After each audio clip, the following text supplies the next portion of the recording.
6টি বিষয়ে সতর্ক না হলে কঠিন বিপদ। 1. মরা মানুষের আত্মা আপনার সামনে ঘুরে বেড়াচ্ছে, এমন কিছু দেখলে ভয় পাবেন না। আয়াতুল কুরসি পড়বেন, কারণ জিনেরা মৃত ব্যক্তির ছদ্মবেশ নিয়ে ঘুরে বেড়ায়। শুধু সালাম দিয়ে চলে যান। 2. রাতে আয়না দেখবেন না, কারণ রাতে আয়নার মধ্যে জিন প্রবেশ করে, যে কোনো বিপদ হতে পারে। 3.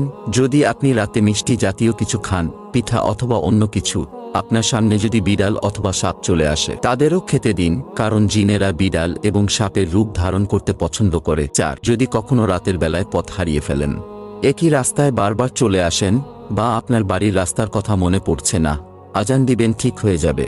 গয়রান নামক জিনেরা আপনার পথ ভুলিয়ে দেয়। 5. রাতে চিত হয়ে ঘুমাবেন না। এক প্রকার বোবা জিন চিত হয়ে ঘুমালে বুকে চেপে বসে এবং আপনাকে মেরে ফেলতে চাইবে। 6.